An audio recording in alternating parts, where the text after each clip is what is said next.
말씀입니다. 예수께서 그들이 그 사람을 쫓아냈다 하는 말을 들으셨더니 그를 만나사 이르시되 네가 인자를 믿느냐? 대답하여 이르되 주여 그가 누구시오니까 내가 믿고자 하나이다. 예수께서 이르시되 네가 그를 보았거니와 지금 너와 말하는 자가 그이니라. 이르되 주여 내가 믿나이다 하고 절하는지라. 예수께서 이르시되 내가 심판하러 이 세상에 왔으니 보지 못하는 자들은 보게 하고 보는 자들은 맹인이 되게 하려 함이라 하시니 바리새인 중에 예수와 함께 있던 자들이 이 말씀을 듣고 이르되 우리도 맹인인가? 예수께서 이르시되 너희가 맹인이었 되었더라면 죄가 없으려니와 본다고 하니 너희 죄가 그대로 있느니라. 아멘. 오늘 이 본문을 중심으로 역설이라는 제목으로 말씀을 나누겠습니다. 역설이라고 할 때요, 사전적 뜻이 뭘까요? 우리 중고등학생들에게 질문합니다. 역설에 대한 사전적 뜻을 제가 하나 찾아봤는데요. 여러분들이 답을 한번 해보시기를 바랍니다. 역설, 어떤 사람의 주장에 반대하는 말. 1번, 두 가지예요. 굉장히 간단해요. 답 틀려도 50%를 맞출 수 있습니다. 두 번째, 겉으로 보기에는 반대되는 말 같지만 진리를 말하는 것. 몇 번이에요? 1번, 2번. 너무 어려웠나요? 겐토로 1번 말인데. 자, 다시 해볼까요? 역설이라는 말은 어떤 사람이 말할 때 완전히 반대로만 말하는 거 1번. 두 번째, 뜻이 두 가지예요. 오늘 성경에서 말하고자 하는 역설이 뭘까요? 두 번째는요, 반대로 말하는데 진리를 말하는 것 2번. 몇 번이에요? 네. 답 안 하는 분들은 불만이 있는 줄 알고 넘어가겠습니다. 오늘 요한복음 9장이 마무리되는데요, 예수님께서 날 때부터 맹인된 자를 눈뜨게 하여 주신 내용 굉장히 길죠. 여러분 성경을 보면요, 어떤 내용은 간단히 예수님께서 날 때부터 소경된 자 눈뜨게 해주었다 끝 하면 됐을 수 있잖아요. 그런데 이렇게 긴 이유가 뭘까요? 하나님께서 이 사건을 통하여 우리에게 하실 말씀이 많으신 거죠. 그러니까 우리가 성경을 읽어도요, 어떤 건 너무 지루한 게 많아요. 지루한 게 많단 말이에요. 레위기 지루해요, 안 해요? 그런데 레위기가 없으면 예수님의 구속 사역을 설명할 수가 없는 거예요. 역대기의 족보들, 와, 1장에서 10몇 장까지 전부 족보만 나요. 누구 가문의 이름 쭉 나오는, 그게 왜 필요해요? 포로로 잡혀갔다가 돌아온 족보들 왜 필요해요? 그 족보가 없다면? 그렇죠. 그래서 오시지 않는 거예요. 우리가 너무 지루해요, 그런 게. 우리가 타락한 인간이기 때문에 선악의 판단을 내 중심으로 하니까 성경도 그렇게 보는 거예요. 그래서 우리가 영적 맹인이었음을, 우리의 눈이 어두웠음을 찬양 때 찬양했잖아요. 우리의 눈이 어두워서 그를 뭐 했다고요? 미워하죠. 여러분, 미워하면 뭐 하는 거예요? 죽이는 거예요. 미워했기 때문에 예수님의 얼굴에 침을 뱉었다니까요. 아니, 천지를 창조하시는 하나님의 얼굴에 침을 뱉었다니까요. 우리 조민주 집사님 기도하셨잖아요. 천지를 천지 창조 하나님을 내가 찔렀단 말이에요. 내가 죽였단 말이에요. 그런데 그가 다시 살아나셨네요. 누가 다 잘못한 거예요? 모든 인류가 다 잘못한 거예요. 모든 인류가 죄인이에요. 모든 인류가 다 그를 죽였단 말이에요. 복음은 항상 이게 먼저 선포되는 거예요. 그러니까 내가 맹인이었다가 주님께서 침을 뱉어 이겨서 눈을 발라서 보게 했다는 것은요, 천지를 창조하신 그 말씀이 티끌로 만들어진 우리잖아요. 티끌로 만들어진 우리에게로 오셔서 티끌 속으로 들어가는 거예요. 자기 죽음으로 우리를 눈뜨게 해주시겠다는 거죠. 그래서 십자가에 죽으시고 부활 성천하셔서 성령을 보내주시니까 이제 눈이 뜨이는 거예요. 눈이 뜨이니까 와, 우리가 날 때부터 영적 맹인이었구나. 그래서 찬양대 찬양한 거예요. 그 가사가 뭐예요? 우리는 눈이 어두워서 그를 찌르고 그를 죽였는데 그가 다시 살아나셨고 우리의 악함을 벗겨주시고 우리의 맹인됨을 눈뜨게 하셔서 진짜 봐야 할 것을 보여주신 거예요. 그래서 지난주 결론이 뭐였어요? 소경이 하나 하는 것. 소경이 하나 하는 거 뭐예요? 전에는 보지 못했는데 이제는 봅니다. 무엇을? 전에는 예수가 누군지 몰랐어요. 눈뜨게 해주셨는데 예수님이 사라졌잖아요. 그 앞에 실로 못에 가서 씻고 보니까 그 현장에 예수님이 안 계셨단 말이에요. 그런데 자기 눈을 뜨게 해준 사람은 예수님을 알아요. 그런데 직접 눈으로 봐요, 못 봐요? 아직 못 봤단 말이에요. 예수님을 보지도 못했는데 예수님이 눈 뜬 것을 알게 되니까 예수님이 어떤 분이라 그러죠? 이건 죄인이 아니다. 지금 바리새인들 산헤드린 공회에서는요, 예수를 메시아, 즉 그리스도를 믿는 자들을 어떻게 해요? 출교해요, 출교. 그렇게 무시무시한 상황에서 이 사람은 아니 예수가 죄인이라면 어떻게 날 때부터 맹인된 자의 눈을 뜨게 할 수 있습니까? 나는 그분이 하나님께로부터 온 자임을 믿습니다. 요거 하나 하는 거죠. 요거 하나. 그랬더니 자기들은 눈을 뜨고 본다는 자들이 이 사람을 쫓아내버리잖아요. 오늘 배경이 그거예요. 그래서 지난주 결론이 그거였죠. 우리가 한 가지 아는 것. 세상이 눈에 보이는 것은 잠깐이며 보이지 않는 것은 영원하다. 요거 하나 알면 돼요. 자, 그러면 질문입니다. 우리가 지난 한 주간 살면서 희로애락을 느낄 거예요. 여러분, 희로애락이 뭐예요? 희로애락. 기쁨과 분노, 슬픔과 즐거움. 희로애락을 느끼면 살거든요. 우리 인간은 감정적인 동물이에요. 희로애락을 안 느끼면 사이코패스 검사해 보세요. 희로애락이 안 느껴지잖아요. 다른 사람이 막 웃는데요, 지는 안 웃어. 다른 사람이 막 분노하는데 자기는 분노를 안 해. 이 성격 유형 검사 한번 해보셔야 돼요. 희로애락을 다 느끼는 게 사람은 살아있는 감정의 동물이라서 그래요. 그런데 우리가 무엇에 기뻤고 무엇에 분노가 일어났습니까? 지난 한 주간 살면서 눈에 보이는 것 때문에 기뻤고 눈에 보이는 것 때문에 분노가 일어났습니까? 눈에 보이는 것 때문에 즐거웠고 눈에 보이는 것 때문에 슬펐습니까? 아니면 눈에 보이지 않는 것 때문에 기뻤고 분노가 일어났고 눈에 보이지 않는 것 때문에 슬프고 기뻤습니까? 너무 질문이 어려웠어요. 그런데 사실 우리는요, 지난 한 주간을 살면서 저도 마찬가지고 이러면 마찬가지일 거예요. 눈에 보이는 삶의 현실, 그죠? 삶의 현실, 몸이 아파요. 기뻐요, 즐거워요? 기뻐요, 즐거워요? 이런 질문할 때는 기뻐요, 분노가 일어나요?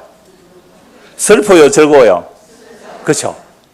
희로애락에서 우리는 내가 몸이 아프다 또는 환경이 안 좋다, 돈이 없다, 인간관계가 힘들다, 직장생활이 힘들다, 교회 오는 것도 힘들다, 이러면요, 이 모든 것들이 희로애락에서 내 기쁨과 분노, 슬픔과 즐거움은 눈에 보이는 것들이란 말이죠. 대부분 그렇게 살아가요. 그런데 문제는 이미 희락만 가득한 나라가 완성되어 있다는 사실입니다. 희락만 가득한 나라가 완성되어 있다는 사실이죠. 근데 이렇게 말하면 목사님 그 가스라이팅 하는 거 아니에요? 없는데 자꾸만 희락을 얘기해가지고 말이죠. 없는데 있다 이렇게 막 믿게 만드는 거 아니에요? 라고 질문할 수 있는데요. 성경에 희락이라는 단어가요, 제가 오늘 아침에 조금 전에 찾아봤는데 무려 15번 나오는데 한 곳 말씀을 제가 읽어드릴게요. 로마서 14장 17절 말씀 보시면 하나님의 나라는 먹고 마시는 나라가 아니고 뭐예요? 의와 희락과 평강이에요. 예수 믿으면 의롭다함을 받아요. 죄인이 의롭다함을 받으면 참된 희락이 나와요.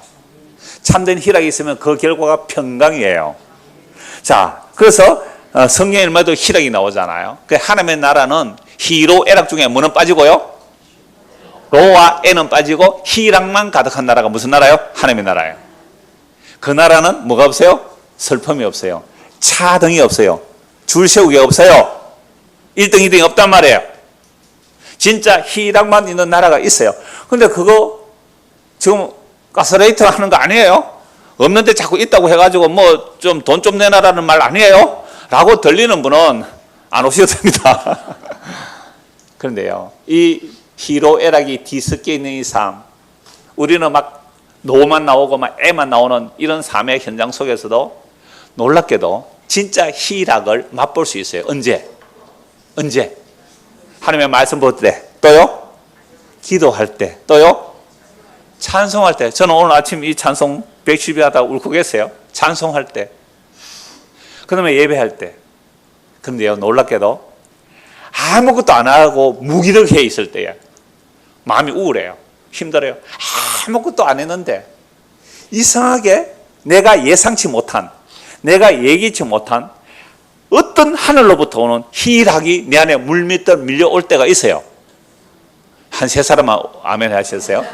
그게 뭐냐면 나에게서 원인이 제공 안 됐는데 위로부터, 그분으로부터 오는 희락을 맛볼 수 있단 말이에요.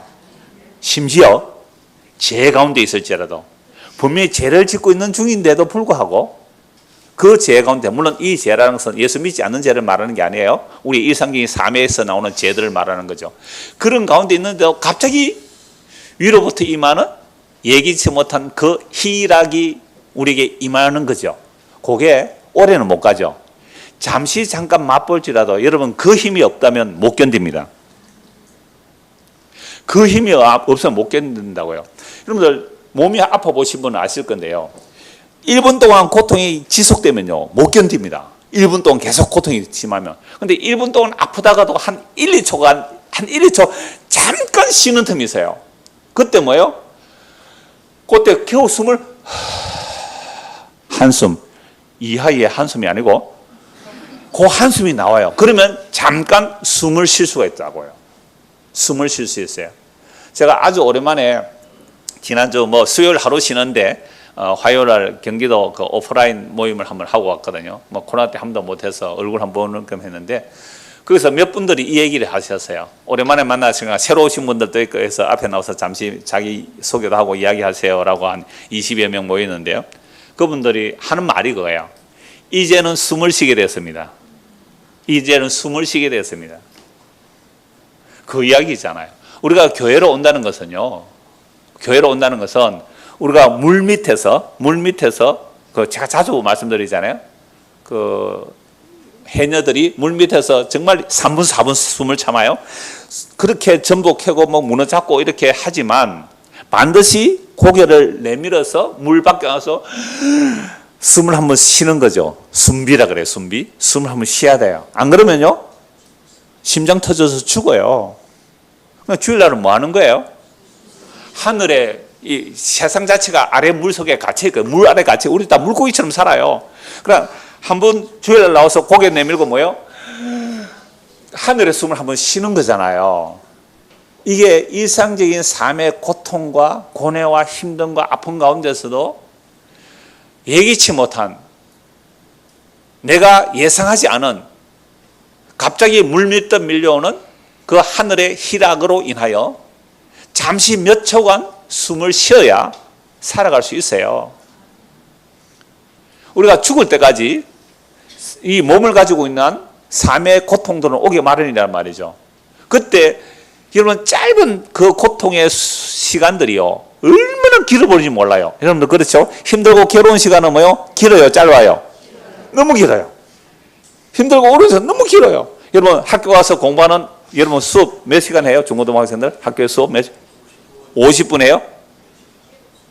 7시간 1시간에 50분. 50분 길어요? 짧아요? 공부 잘하는 아이들은 짧아요. 공부 못하는 아이는 너무 지루해요. 설교 시간 1시간 우리 20분인데 길어요? 짧아요?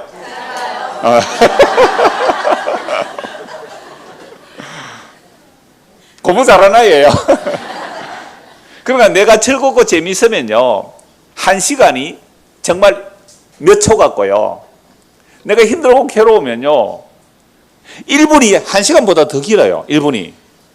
자, 지옥에는 어떨까요? 지옥에는 노와 애만 있어요. 분노와 슬픔만 가득해요. 이게요 고통만 가득한데 이게 영원히 계속된대요. 저는 지난주 이 말씀을 묵상하다가 와 진짜 지옥에는 가면 안 되겠구나. 뭐 안 가고 싶다고 안 가는 건 아니지만은 지옥에는 가면 안 되겠구나. 안 그래요? 여러분들 몸의 고통도 1분만 계속돼도 죽을 것 같아요. 인간관계의 고통들 어때요? 여러분들 부부가 싸우면 아이들은 지옥을 경험해요. 부부가 싸우고 있으면 아이들은 지옥을 경험한다고요. 그 파트너 안 보셨어요? 보신 분이 계시구나. 부부가 싸우면 가끔 봐요. 저는 부부가 싸우면 아이들은 지옥을 경험한다고요. 근데 부부가 사이 좋으면 아이들은 천국을 경험하거든요. 그러니까 그 지옥 같은 고통이 왜 힘드냐 하면 이게 언제 끝날지 모르니까 힘들잖아요. 근데 그거요, 성경 뭐라고 말해요? 잠깐이라는, 잠깐 한 7, 80년. 요즘도 오래 살아서 한 100년이라 합시다. 한 100년, 잠깐 100년이에요. 그런데 희락의 나라는 무슨 나라예요? 영원해요. 영원해요. 이 땅에서 우리는 지옥을 경험하거든요. 일상적인 삶에서 늘 지옥을 경험해요. 그 지옥 경험할 때 이것이 영원히 계속된다, 못 견디게 할 것 같아요. 그래서 사람들은 극단적인 선택을 하잖아요. 왜? 지금 힘들고 어려운 것이 계속될 것 같으니까, 영원할 것 같으니까. 아니, 잠깐 지나면 돼요. 아이들요, 힘들고 어렵잖아요. 우리 중고등학생들 점잖게 앉아 있잖아요. 애들 발발 그러면 뛰어다녔습니다. 저 어릴 때에. 똥오줌 막 사무대나 사고 그랬단 말이에요. 멀쩡하게 앉아 있는 것 같죠? 여러분들 똥오줌 언제부터 가려서요? 우리가 다 그랬던 인생들이에요. 근데 부모가 이 아이 그냥 던져버리지 않고 왜 여러분들 똥오줌 가리면서 부모가 키웠을까요? 영원하지 않기에. 3살, 4살 되면 똥오줌도, 3살, 4살 가려요? 네, 똥오줌도 가리고 하니까 키우는 거예요. 그러니까 보이는 현실의 고뇌와 아픔과 고통과 힘듦은요, 뭐라고요?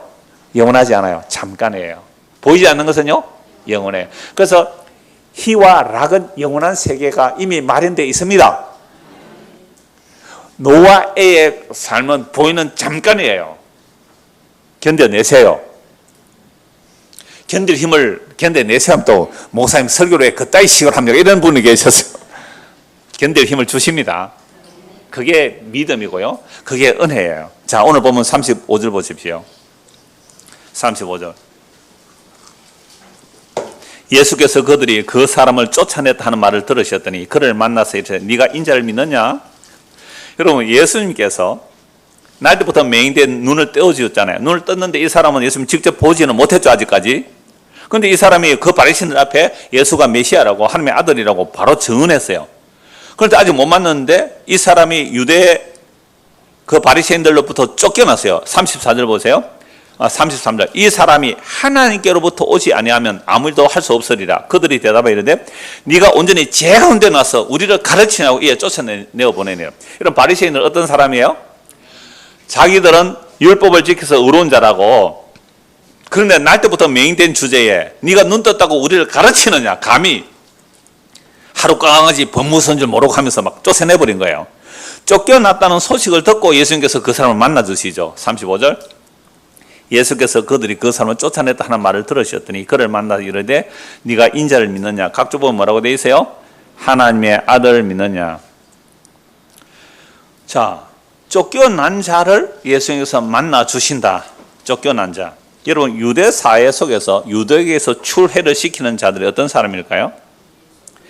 자, 예수를 그리스도 믿는 자들을 출애하기로 했잖아요. 그리고 평소에 예수님 오시기 전에도 대제사장과 서기관과 바리새인들로 구성된, 뭐 사두개파도 구성되어 있죠. 사내들인 공회라고 최고의 의결기관이죠. 그 사내들인 공회에서 사람 취급받지 못하는 자들이 있습니다. 유대 사회 속에서 사람 취급받지 못하는 자들은 죄인입니다. 이들이 누구예요? 세리, 창기, 죄인들, 심지어 이방인들까지. 근데 갈릴리 사람들은 이방인과 적경이 붙어 있어서 이방인과 뒤섞여 살거든요. 갈릴리, 그 나사렛은 갈릴리 지역 안에 있는 마을 이름이잖아요. 갈릴리 나사렛 거라면요, 이방인과 비슷하게 취급해요. 요 갈릴리 나사렛 사람들 조금 더 못한 사람들, 사마리아 사람들이거든요. 사마리아인과 이방인들은 완전히 죄인 취급합니다. 누가요? 유대인들이. 율법 지킨다는 유대인, 바리새인, 서기관, 사도계파, 또 대제사장, 이런 사람들은 사람 취급을 안 해요, 그들은. 자, 그래서 나다나엘이 빌립의 말을 듣고 뭐라 그래요? 나사렛 예수를 만났는데 우리가 그분이 메시아다 그러니까, 에이, 나사렛에서 무슨 선한 것이 날 수 있겠느냐? 사람 취급 못 받는 동네에 나사렛. 물론 예수님 베들레헴에 태어나셨지만 자라기를 나사렛에 자라신 이유도 하나님의 말씀을 이루기 위해서 나사렛에 자라는데요. 그러니까 예수님도 사람 취급 못 받아요. 어디서 보면? 서울 사람들이 보면, 여러분 예루살렘이 서울이잖아요. 서울 사람들이 보면 저 나사렛 사람들은 사람 취급 안 해요. 뭐 우리나라도 뭐 지방화 시대가 되었다 그러지만 아직도요 직권에 중앙직권. 지방 사람들은요, 사람 취급 못 받는다니까요. 서울 사람들한테 가서 물어보세요. 어디 삽니까? 창원 특별시가 아니고 창원 뭐예요? 요즘 창원 특례시에 삽니다 하면 그 시골 아니에요 이럽니다. 그러니까 서울 사람들을 보면 그 나사렛. 근데 거기서 예수가 나왔다는 거잖아요. 그런데 예수님 이렇게 말씀하세요. 세리와 창기가 너희보다 천국에 먼저 들어간다. 누구 보고 그렇게 말씀하셨어요? 대제사장들과 백성의 장로들. 여러분 사내들은 공연들이죠. 세리와 창기보다 너희보다 천국 먼저 들어간다. 기존의 유대 질서를 완전히 뒤집어 버리죠. 세리와 창기가 너희보다 먼저 들어간다고. 왜요? 세리와 창기들은 요한의 말을 들었지만 너희는 안 듣지 않니? 여러분 세례 요한이 뭘 증언해요? 회개하라 천국이 가까이 왔다. 그 회개하고 천국이 가까이 온 것은 뭔 얘기를 해요? 예수를 믿으라 말이잖아요. 그럼 세리와 창기들은 날 믿었는데 너희들은 나를 안 믿었잖아. 그러니까 세례 요한의 말을 듣고 회개한 세리와 창기들은 천국에 들어가는데 너희들은 세례 요한의 말을 듣고 안 믿었으니까 너희는 천국에 못 들어가. 이 말씀을 하신 거예요. 그래서 예수님께서 만나 주신 자들이 누구냐? 쫓겨난 자들이에요. 어디서? 유대 사회에서 쫓겨난 자들. 그 유대인의 주리에 못 들어간 자들. 이들을 주님께서 만나 주시는 거예요. 이건 어마어마한 복음의 내용이죠. 제가 지난 목요일 날 저녁에 7시 반에 부산에 제가 아는 복음 전하는 강도사님이 개척교회를 개척 설립회의 한다고 가봤어요. 그 교단에는요, 개척하면 무려 2천만 원이나 개척 지원금을 주더라고요. 교단이 그렇게 크지 않은 교단인데도 불구하고, 물론 그래서 교회를 키우려고 하는 의미도 있겠죠. 근데 거기에 강도사 한 30명 되는 곳이에요. 이분들은 뭐 쫓겨났다기보다는 복음 전하다가 이런 복음을 기존 교회에서 전하고는 도대체 목회를 못하겠다 해서 스스로 그만두고 일하는 분들이 목사님 서너 분, 또 강도사님 서너 분 되는데요. 거기 강도사님이 단임 목회자로 이제 설립을 했으니까 내가 그 강도사님이 그렇게 말했어요. 야, 목회하기 되게 힘들겠습니다. 자기보다 선배도 있고 말이죠.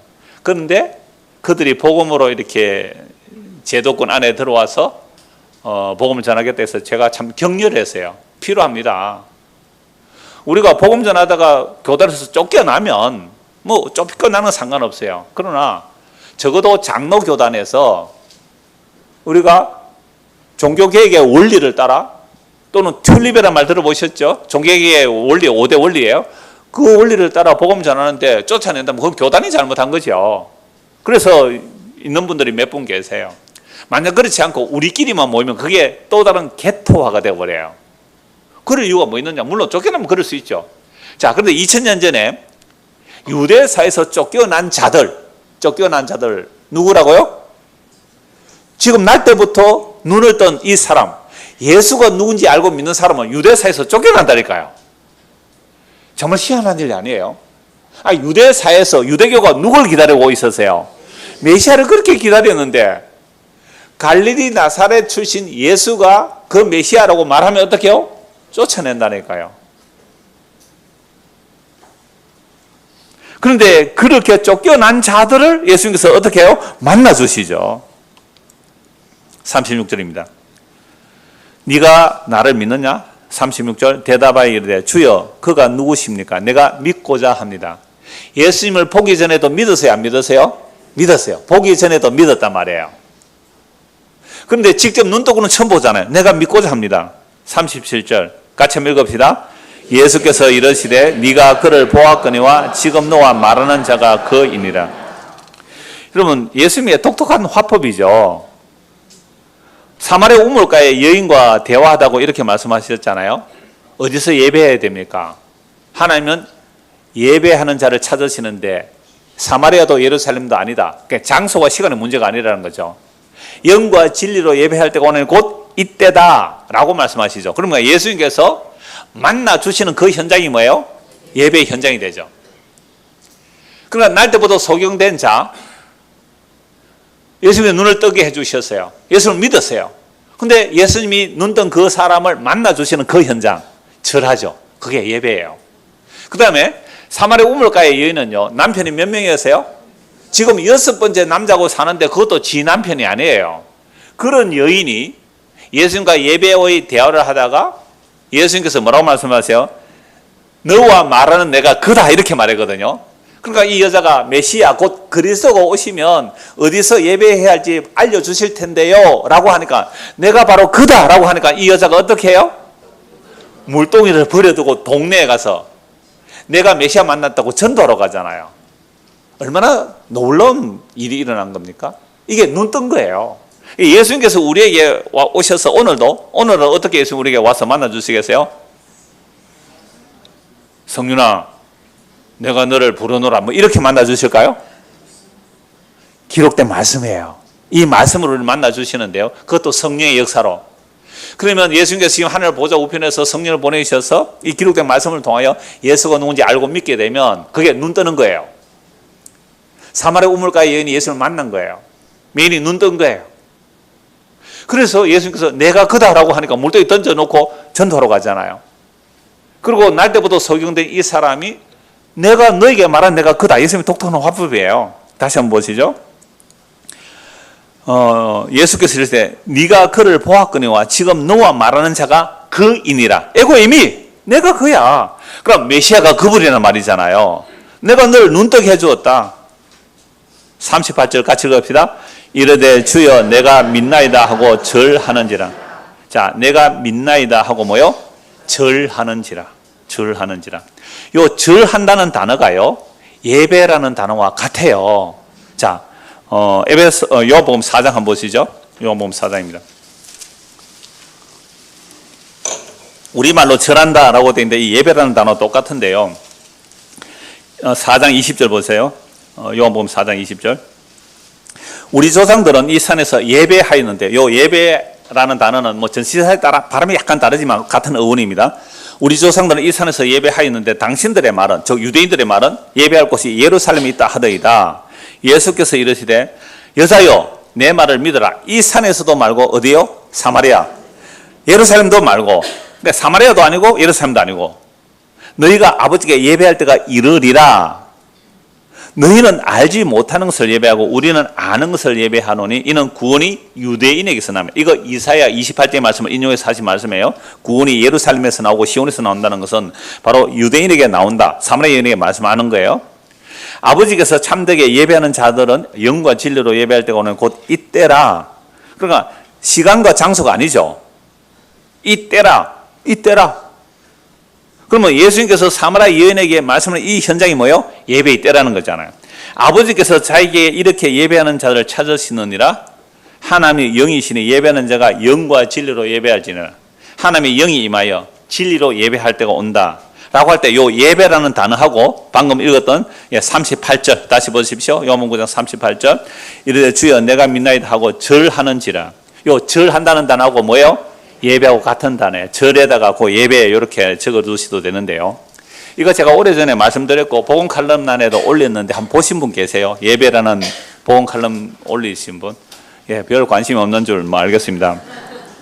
요 예배라는 단어가 그 헬라어로는요 프로스키네오입니다. 프로스키네오. 여러분 전치사 물 앞으로 할 때 영어에 나오죠? 그게 프로스예요. 프로스. 그다음에 키네오는요 개입니다. 개. 개가 주인 앞에 딱 엎드리는 자세. 이걸 말하고요 예배예요. 그걸 예배라고요. 꿇어 엎드려 경배한다는 단어가 개가 주인에게 딱 엎드려 있는 모습, 그걸 예배한다는 거예요. 그럼 우리가 개라는 말입니까? 개보다 못하죠. 개는 주인을 알아요.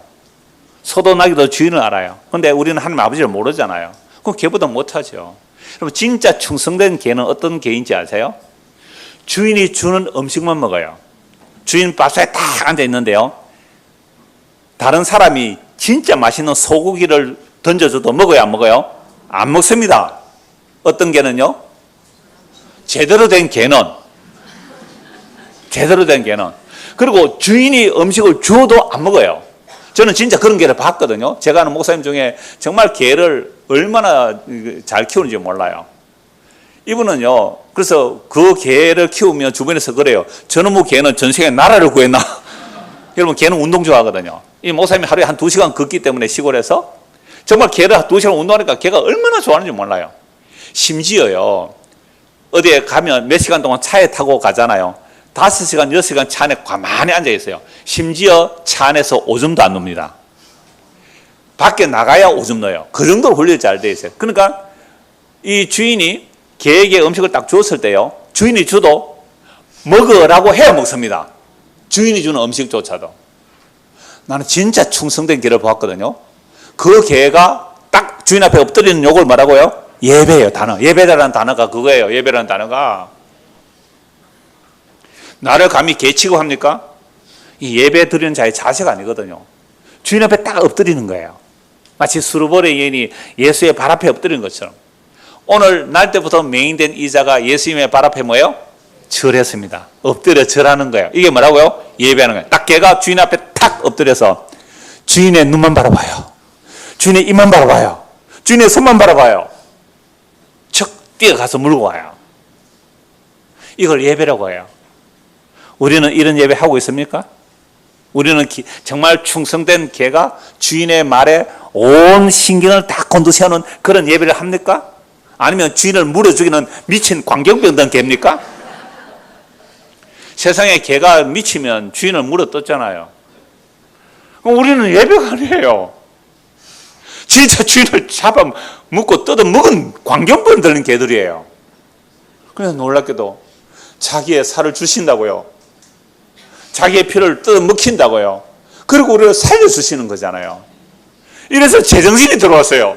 미친 개들이 제정신이 들어와서 주인이 나를 섬겨주셨군요.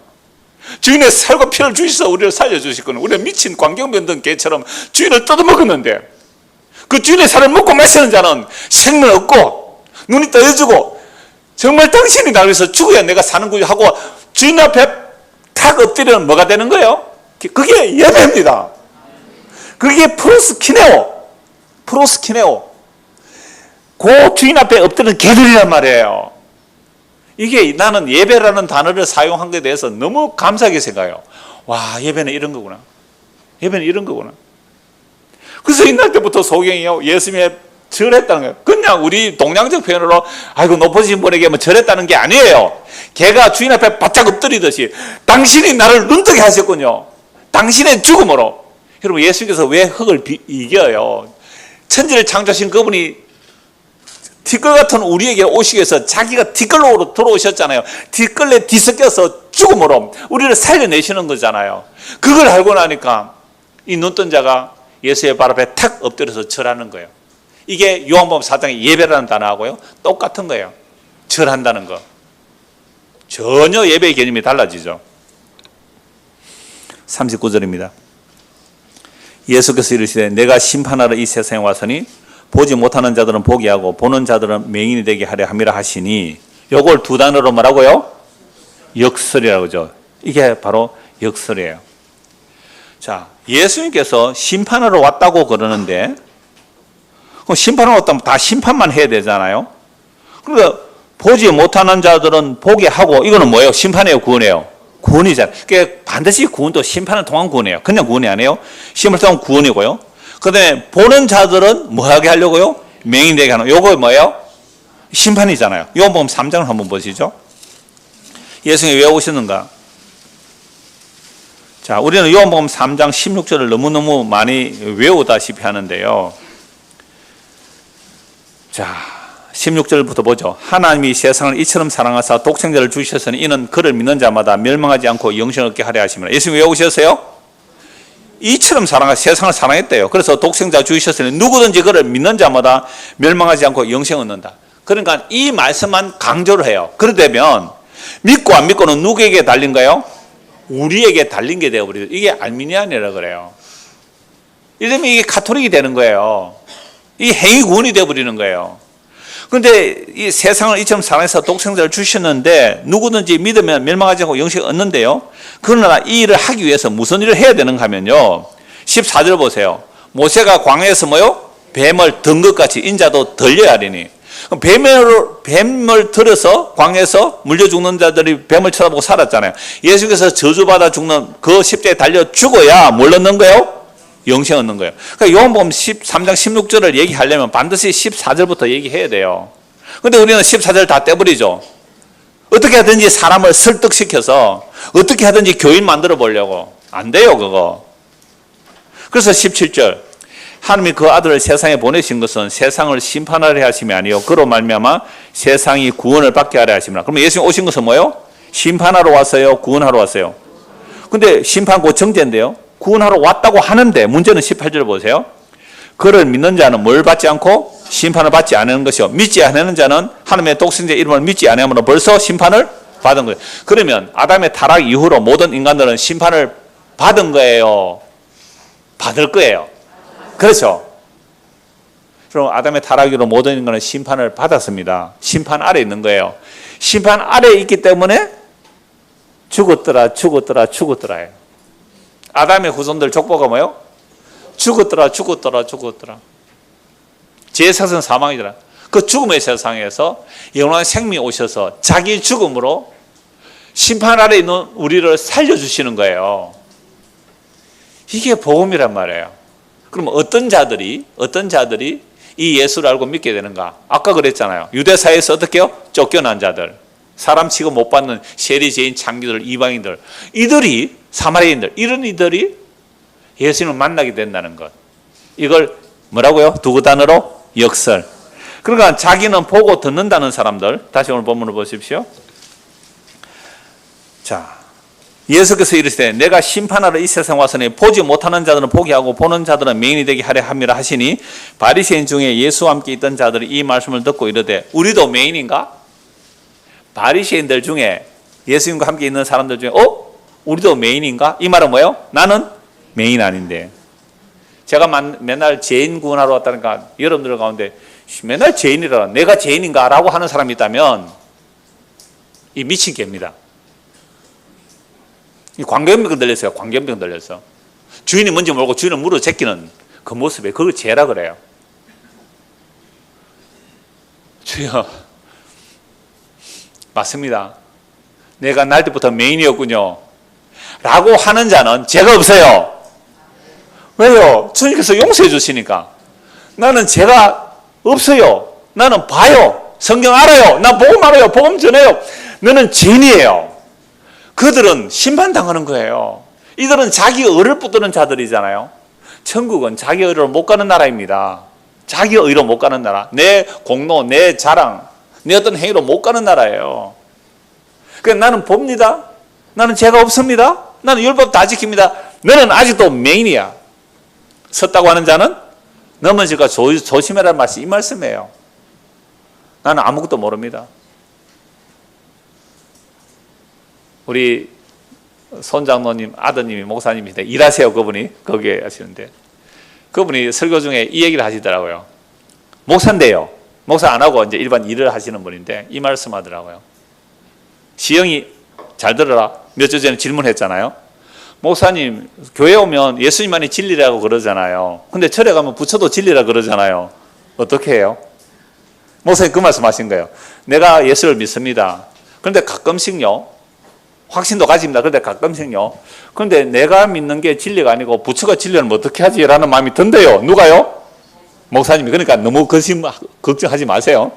그런 질문 했다고요. 2주 전에. 저도 그래요. 아니, 내가 이렇게 목사가 돼서 복음을 전하고 있지만 어느 날 주님이 오셔서 심판하시는데 부처님이 오셔서 심판하면 어떻게 하지? 이 색깔까지는 아니지만 그래도 괜찮은 거 아니에요? 우리 주님이 기록된 계시의 말씀을 빈틈없이 실수 없이 이루고 계심을 믿는 것, 이게 하나님의 언약이 하나님이에요. 자기 언약을 신실하게 이루어내신 십자가 사랑이거든요. 자, 그래서 우리가 맹인이가? 라고 하는 거예요. 우리가 맹인이가? 예수님 이렇게 말씀하시죠. 41절. 예수께서 이제 너희가 맹인 되었더라면 죄가 없었을 텐데 나는 아무것도 모르는 죄인이다 하면 용서해 주세요. 참 놀랍죠? 나는 정말 죄인이다 하면 용서해 주세요. 근데 나 죄인 아니라 그러면 너 용서 못 받아요. 여러분 죄인 아니라 그러면 이 사람 뭘 믿을까요? 자기 의를 믿잖아요. 이거 용서 못 받는 거예요.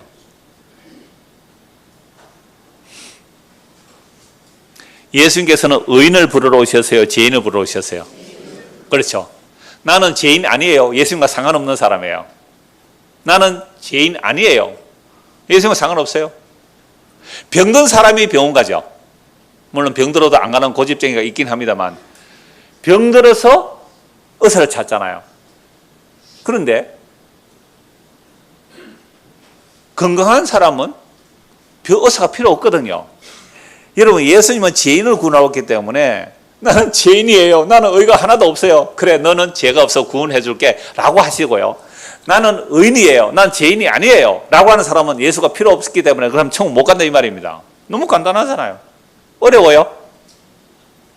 역설이 이거예요.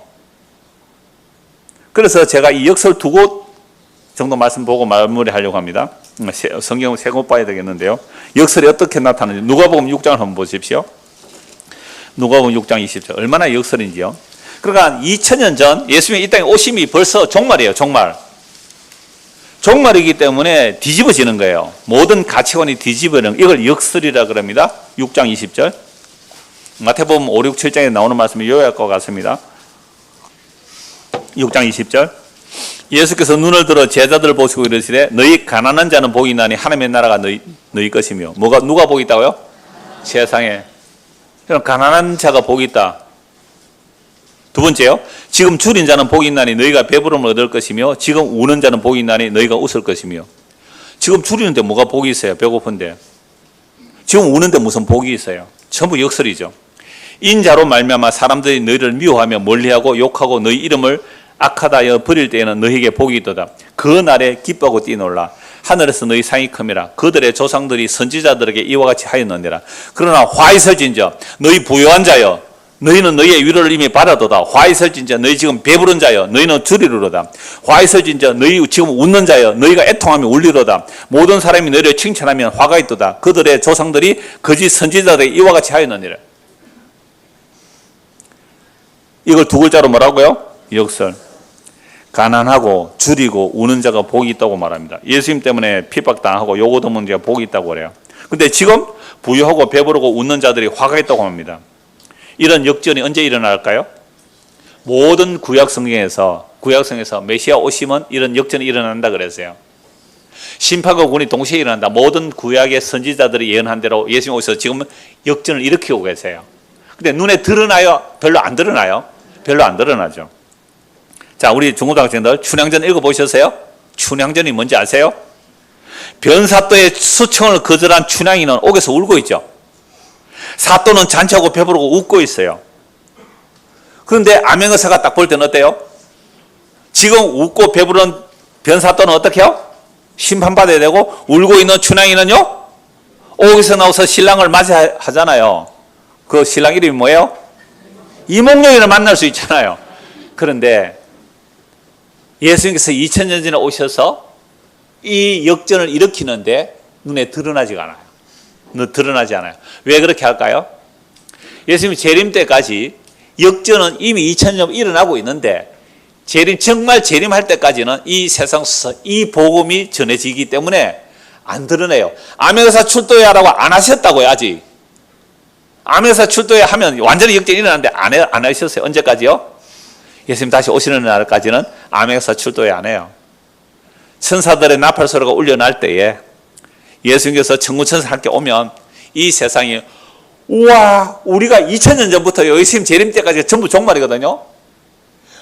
복이다 라고 했던 것이 저주가 되어버리고 저주받았다라고 하는 게 복이 된다는 사실을 확 드러내는 날이 주님 오시는 날인데, 그러나 성도는 2000년 전부터 이미 예수님 재림 때 이 종말 안에 사는 우리 모든 성도들, 하나님의 은혜를 입은 자들은요, 이게 거꾸로 되어 있다는 사실을 눈뜨게 돼요. 복 받았다, 웃는다, 배부르다, 즐겁다, 화이세진저, 슬프다, 고통스럽다, 힘들다, 어렵다. 누구 때문에? 예수님 때문에. 너 복 있는 자요. 이 말을 하는 것이 교회란 말이에요. 근데 교회에서 전부 장님을 인도하는 것처럼 헛들 눈에 보이는 영광을 얘기하는데 아멘 아멘 하고 따라가면 주님 오시는 그날에 저주받을지언정 라고 해당된다는 거 아닙니까? 이게 구약의 모든 선지자들이 예언한 심판과 구원을 지금 2000년 전에 예수님께서 이 땅에 오셔서 하신 일이에요. 그래서 이 복음은 아직도 감춰져 있잖아요. 십자가라는 미련한 어리석은 복음 안에요. 그런데 우리는 제가 왜 처음 설교 시할 때 희로애락을 말인지 아세요? 우리가 복음을 듣고 믿는다고 하지만 이 땅에서 무엇에 분노하고 무엇에 슬퍼했느냐 말이에요. 무엇에 기뻐하고 무엇에 즐거워했느냐 말이에요. 하나님의 말씀으로 인하여 우리의 희로애락이 바뀌어지는 거잖아요. 그 잠시 잠깐 맛보아야 되죠. 여러분, 이미 구약의 모든 선지자들이 예수님이 오시면, 메시아 오시면 이미 종말이고 심판과 군이 일어난다고 했어요. 예수께서 이미 이 땅에 오셨을 때부터 심판과 군이 막 일어나고 있는 거예요. 지금도 복을 저주로 바꾸고 저주를 복으로 바꾸는 자들, 이미 구약 이사야 선지자에 그렇게 말씀하고 있잖아요. 복을 저주로 저주를 복으로 바꾸는 자들이요, 화 있을진저 화 있을진저. 이사야 선지자 그렇게 말씀하신 것을 예수가 그대로 하시잖아요. 지금 부자로 힘있고 존경받고 칭찬받는 사람들을 보고 저주받을지언자라고 하고 있고요. 지금 가난하고 줄이고 고통스러워하는 그 병든 자들 보고 복 있을진저라고 말씀하고 계시거든요. 여러분, 이 말씀이 오늘날 이 땅의 교회의 현실에서 얼마나 선포되고 있을까요? 여러분, 메인이 메인 인도하면 둘 다 구덩이 빠지는 거 맞지요? 예수께서 말씀하시고 사도들이 다 말씀해요. 베드로후서 너무 잘 아는 말씀인데요. 그래도 읽읍시다. 베드로후서 3장입니다. 뭐 재직해 있지만 회의보다 말씀이 중요하니까 말씀 보시죠. 베드로후서 3장 7절입니다. 베드로후서 3장 7절. 여러분, 베드로는 예수님의 제자 맞죠? 예수님의 말씀을 성령 받고 나니까 해석을 해요. 이해를 해요. 성령 임하기 전에는, 십자가 지기 전에는 세상 영광 쫓아간 베드로가 예수님 만나고 나니까 예수님 말씀처럼 해요. 예수님 말씀처럼. 자, 3장 우리 청년의 베드로 전후서 다 했죠? 1절부터 볼게요. 사랑하는 자들아, 내가 이제 이 둘째 편지를 너희에게 써놓으니 이 두 편지로 너희의 진실한 마음을 일깨워 생각나게 하여 곧 거룩한 선지자들이 예언한 말씀과 주 되신 구주께서 너희의 사도들로 말미암아 명하신 것을 기억하게 하려면. 지금 베드로 죽을 때 다 됐어요. 그래서 선지자들, 구약 선지자들, 그리고 신의 사도들이 전한 이 복음을 기억하게 하려고 이 말씀을 기록한 거예요. 먼저 이것을 알지니 말세에 조롱하는 자들이 와서 자기의 정욕을 따라 행하며 조롱하여 이르되 주께서 강림하신다는 약속이 어디 있느냐? 조상들이 잔후로부터 만물이 처음 창조될 때고 그냥 있다 하니 이는 하늘이 예적부터 있는 것과 땅이 물에서 나와 물로 성립된 것도 하나님의 말씀으로 된 것을 그들이 일부러 잊으려 함이로다. 노아 홍수 때 물로 심판받는 하니까 사람들은 어떻게 해요? 노아를 조롱했죠. 일부러 하나님의 말씀을 잊어버려 할 그때에 6절 이로 말미암아 그때의 세상은 물의 넘침으로 멸망하였으되 이제 예수 십자가 이후로 재림 때까지 이제 하늘과 땅, 눈에 보이는 하늘과 땅은 그 동일한 말씀, 물로 심판했던 그 동일한 말씀으로 뭐 하기 위해서? 불사르기 위하여. 이걸 모델로 보여준 게 소돔과 고모라죠. 롯의 사이들이 롯이 전한 하나님의 말씀을 어떻게 해요? 농담으로 여기다가 불태워 죽잖아요. 불사르기 위하여 보호하신 바 되어 경건하지 않은 사람들의 심판과 멸망의 날까지 보존하여 두신 것이라. 야, 성공이다, 복이다, 영광이다. 그거 뭐 하기 위해서 보존되어 있어요? 불태워지기 위해서 보존되어 있는 거예요. 불태워지기 위해서 보존되어 있는 그것을 복이라고요. 화 있을지언정 저주받을지언정. 이게 예수님의 설교였고 성령과 사도들의 설교였어요. 그러면 이렇게 설교해야 맞지요? 세 사람만 아멘하고 나머지는 나 동의 못함. 동의하든지 말든지. 사랑하는 자들아, 주께는 하루가 천년 같고 천년의 하루 같은 이 사를 잊지 말라. 주의 약속은 어떤 이들이 더디다고 생각같이 더딘 것이 아니라 오직 주께서는 너희를 되게 오래 참아서 아무도 멸망하지 아니하고 다 회개하기에 이르기를 원하시느니라. 여러분, 왜 주님 재림 빨리 안 하세요? 누구 회개하라고? 나. 보이는 것만 좋아하는 나. 보이지 않는 것을 무시하는 나. 회개하도록 아직도 기다리고 계세요. 여러분, 한 달 전에 주님 오셨다면 어떻게 됐을까요? 한 달 전에 오셨다면, 아니 어제 오셨다면요. 오래 참고 계세요. 그러나 주의 날이 도둑같이 오리니 그 날에는 하늘이 큰 소리로 떠나가고 물질이 뜨거운 불에 풀어지고 땅과 그 중에 있는 모든 일이 드러나리로다. 이 모든 것이 이렇게 풀어지리니 너희가 어떠한 사람이 되어야 마땅하냐? 거룩한 행실과 경건함으로 하나님 날이 임하기를 바라보고 간절히 사모라. 그 날에 하늘이 불에 타서 풀어지고 물질이 뜨거운 불에 녹아지려니와. 이 세상에 있는 것들 자랑합니까? 그날에 불에 태워질 때 그거에 자랑거립니까? 이 세상의 영광, 물질들이 다 불에 녹아질 때 그거 많이 가진 자가 복이에요, 저주예요? 자신 없어요? 아이고 저주받았네요 이렇게 하십시오. 세상에 보이는 것으로 부자들 아이고 저주받았네요, 큰일 났네요. 성경이 그러잖아요. 우리는 그의 약속대로 뭐요? 새하늘과 새 땅을 바라. 그럼 새하늘과 새 땅을 어떤 사람이 바라볼까요? 세상에 믿던 것들이 무너질 때 바라보게 되죠. 한 거 보고 말씀 마무리하겠습니다. 야고보서 5장입니다. 야고보는요 예수님의 그 동생이잖아요. 물론 성령으로 잉태된 분은 예수님이시고 마리아에서 태어난 야고보인데요. 예수 안 믿으세요. 근데 10대 죽고 부활하심으로 이 야고보가 예수를 믿게 됐어요. 예수를 믿게 되니까 우리 형님이 이렇게 안 하고 뭐라고요? 종, 우리 주 예수 그리스도의 종 야고보 이렇게 말해요. 전혀 달라지죠. 육적인 관점이 아니에요. 5장 1절 들으라 부한자들아 너희에게 임할 고생으로 말미암아 울고 통과하라. 너희 재물은 썩었고 너희 옷은 좀 먹었으며 너희 금과 은은 녹이 설었으니 이 녹이 너희에게 증거가 되며 불같이 너희 살을 먹으리라. 너희가 말세에 재물을 쌓았도다. 뭐가 저주예요? 예, 우리는 지금 저주를 쌓고 있어요, 복을 쌓고 있어요? 말세에 재물을 쌓았도다. 보라 너희 밭에서 추수한 품꾼에게 주지 않은 삭이 소리 지르며. 부자가 왜 부자가 됐을까요? 임금 제대로 안 준 거죠 뭐. 그 추수한 자의 우는 소리가 만군의 주의 귀에 들렸느니라. 너희가 땅에서 사치하고 방종하여 살육의 날에 너희 마음을 살찌게 하였도다. 너희는 의인을 정죄하고 죽였으나 그는 너희에 대항하지 아니하였도다. 그럼 성경 너무나 분명합니다. 역설이에요. 보이는 세상의 영광을 복이라고 할 때 예수님께서 뭐라고요?